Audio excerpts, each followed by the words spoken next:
Hey, this is Pat, and today we're checking out the all-new HJC RPHA 12N helmet. Now, if you watch our channel, if you've been checking out helmets in the past year or so, you might have seen that there was already an HJC RPHA 12 helmet that was launched just a few months ago. We had just recorded it, but introducing the all-new RPHA 12N added to their entire line that is replacing the RPHA 12. And the main thing, really the only change between the N and the old one, is that they are now giving you the ECE 2206 certification in this helmet. That was one of our biggest nitpicks or complaints when talking about this helmet, and same with other customers out there. We saw a lot of reviews coming in that the old RPHA 12 was just DOT only. For something that is a race-inspired lid, which is usually what the RPHA line indicates, it was something that was DOT only, and that a lot of tracks out there actually require a little bit more when it comes to the safety certification. So I like that HJC heard a lot of those complaints, heard a lot of that feedback, and just immediately decided to pivot and add the ECE 2206 into the helmet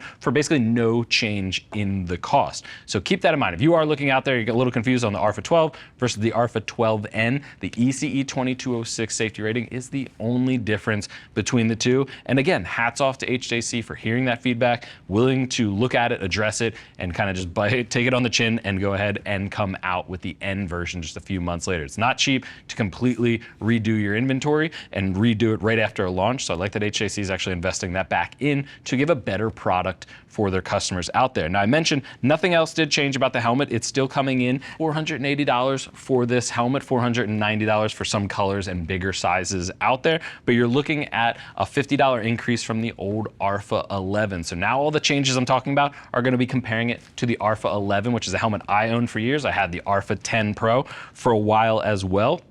When you're looking at the changes from the old model to the RPHA 12 modeling sequence with the N here in front of me, the main focus for HJC was updating the ventilation and the aerodynamics of the entire helmet. What they did was improve all the ventilation from the front up to the top as well as at the rear to help reduce drag as well as lift from the old model. And I really like that. Again, aiming at a sportier helmet, anything that you can reduce when it comes to vibrations or movement of the head or just lift at higher speeds is going to be a benefit that riders that are going at speeds are really going to notice. Even at highway speeds, you can really notice the difference in the lift from the old model up to the new model. So I like that HJC added that. They're still using their PIM Evo shell, which is premium integrated matrix shell. That's the Evo version of it. That's carbon fiber, aramids, other fiberglass materials all woven together to give you a nice reinforced shell construction. We saw that with the 12 when it originally launched as an update. I like that they're including it with this model, again, just with that ECE 2206. You are also getting from the RPHA 11 to the RPHA 12 models, you are getting an additional shell size. So you now have 4 shell sizes across the entire range. You got extra small to small is one shell size, medium is its own, large is its own, and then extra large up to 2 extra large is that last 4th shell size. And when you look at the shell, it's a very narrow shell design when it comes to it. Really comfortable, intermediate oval in its fit, meaning it's a little bit longer front to back than it is side to side, fits most of the US market. What I like is it's really close to the ears. It's really close on the sides. It's very narrow on the interior, just like it looks like from the outer shell. If you look at something like the Shoei RF 1400 or other helmets that are pretty popular on the market, they tend to add a little bit too much space for my liking at the sides of the head. So I like that HJC is keeping the fit that the RPHAs were known for in the past. You're getting 6 intake vents, 4 exhaust vents, 3 pounds 5 ounces in a size medium, which is a fairly light, full face, race capable helmet out there. You're looking about 2 ounces heavier when it came to comparing it to the RPHA 11. So they only went up slightly, but when you're adjusting all of the spoilers as well as the ventilation, you tend to add a little bit more material, which adds into the overall weight. Taking a look down at the front, we can kind of work our way through the helmet. You still get a chin vent at the front. That chin vent does go directly to the face shield. It doesn't go to the rider's face. But then to each side of that, you get 2 mesh-covered, non-closable vents that do directly go into the face. They are pretty narrow on the inside, so it's not going to allow like a ton of water through if it's raining out there, but it's something that you can't turn off in the winter. So keep that in mind if you're riding in the colder temperatures. Wearing like a balaclava or something like that wouldn't be a bad idea, just to help protect against that wind that you can't turn off.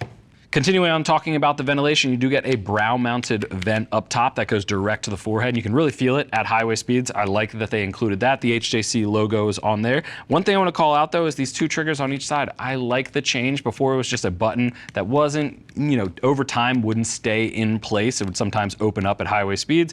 I like that they're moving to a trigger style system. It's rubber coated, so you can really feel it with a gloved hand. A little bit of a nub on there. It's really small, but again, with that rubber coating, you can really feel it. But the cool part is, if you look at the vents themselves, they actually have gaps on the back to allow that air to flow through. So it's not getting caught in there and helping lift. That's what I talked about earlier with reducing lift and drag at higher speeds. The air is able to go through if the vent's open, if the vent's closed, it's able to pass through without causing any sort of jams or turning into a sail at the top of the helmet. And the same theme applies to the spoiler in the back. They give a cutout so that air can smoothly come across the top of the helmet and flow back without causing any turbulence, with two hidden vents underneath the back of the spoiler back there. Really clean overall shell design. That's why I went with the RPHA series for so many years, was because it had a nice sleek look to it. It was no frills, a little bit on the narrow side of the exterior when you're looking at the shell, but just clean race lines all the way throughout. It really reminds me of their RPHA 1N, which is their FIM certified, MotoGP level helmet out there. I think it takes a lot of qualities from that and applies it to a more budget oriented version. Taking a look at the shield, you do have the HJC Dark Smoke shield included in the box, as well as a clear shield. Now both are pinlock ready. There's a pinlock included in the box, and there's also going to be race tear-off ready. Those are not included, but you do have that option if you are going out and doing a track day and you want to take some tear-offs. You can go ahead and toss them on the outside of the helmet and rip them off when you get dead bugs on it or any debris popping up there. So I like that they're including that. And it's very much so aimed at track riders that want that know that they need that. You have that option in there. But again, just the inclusion of the Dark Smoke shield in the box is a pretty sweet deal at this price point. You do have a pretty quick release system on the side. If you look over on the side, there's just a tab here that you pull forward and the entire shield will pop right out. Try to get that back in one motion. Pretty easy to do with a left side lift tab if you need to open and close it, and a nice decent city position when it comes to the shield, something you can just pop open, ride around, get a little bit more added ventilation on those hotter days out there. And a decent gasket in there, say if you're riding in the rain and you need to keep a lot of that air out. It's gonna keep air out, it's gonna keep water out, keep it nice and quiet on the interior of the helmet. Speaking of the interior, we'll move down into the inside. You can see it is a removable chin skirt on the inside of the helmet. Some people love them, some people hate them. Honestly, I'm one that doesn't really ride with them inside their helmet, but if you need a little bit more wind protection or if you're trying to look for a quieter experience, you can go ahead and pop that in and it's going to be all set. You have reflective built into the bottom of the cheek pads with an emergency release system and a double D-ring closure to the inside of the helmet. Just pop these cheek pads out and we can take a peek at them in there. Keep in mind, you never want to use the emergency cheek pad releases to actually pull the helmet out. Say if you're washing it or if you're cleaning it, you want to make sure you're only using that in the event of emergency, because it does have a tendency to break off the tabs inside there.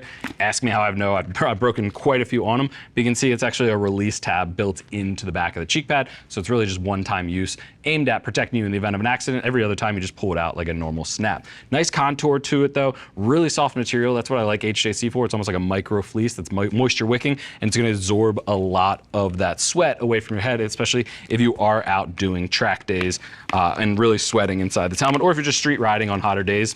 Everybody sweats a little bit. Removing the top liner on here, just get these brow mounts out. It is a brow mounted system like I just mentioned before, so it doesn't have any pressure points at the front of the head, but a nice thermo welded system. Honestly, it's really lightweight. It's not gonna be something that you hinder. They have replaceable parts. You can go up to a different size. You can go a little bit thinner, go a little bit thicker, whichever you need. But taking a peek at the inside, one thing I wanna call out is decent channels all the way throughout the EPS. That's gonna help with all that airflow I mentioned before, get the air from the vents to your head and help exhaust away a lot of the air. And you also have speaker pockets built in. I'll actually remove the covers. The covers sit over top of it. If you're not using comm systems, keep these inside of the helmet. That's gonna help reduce a lot of the noise that you're getting inside of the lid. But you can see a nice system in there that is about 45 millimeters in its diameter inside that speaker pocket. So you can add a JBL system, a Harman Kardon speakers, whichever brand you're using, Sena or Cardo, you do have the option to add that in there and wire it up pretty easily. I've added so many comm units to the RPHA line that it's actually pretty impressive how easily they accept universal comm units out there. But again, decent interior, just EPS throughout with all the ventilation ports, something that's gonna really help keep you cool on those hotter days of the year. But all in, I think the biggest takeaway here is the RPHA 12N is now getting the ECE 2206. Hats off to HJC for listening to the consumers out there, the fans of HJC. I wish it would have had it in the original 12 version that came out, but I like that they're at least calling themselves out on it and including it in here. Add in the shell design, add in the aerodynamic upgrades, add in that the price did not change from the 12 to the 12N, and add in that you're getting a pinlock ready and pinlock included dark smoke shield as well as clear in the box. And I think this is going to be one that I'm probably going to be picking up in the next couple weeks for my daily commuting here in Philly. But if you have any other questions about this, click that info button. That's going to take you over to the product page where you can read other rider reviews and see what other riders are saying about the all-new RPHA 12N. Don't just take my word for it. If you still have questions after that, if you're confused on sizing, if you're trying to figure out which HJC helmet is right for you between the RPHA 12N, maybe the RPHA 71, whichever ones you're looking at, give our customer service agents a call. They're all riders, happy to help you get set up for your next ride. I want to thank you for joining me and checking out the all-new HJC RPHA 12N helmet. I'm Pat. I'll see you in the next video.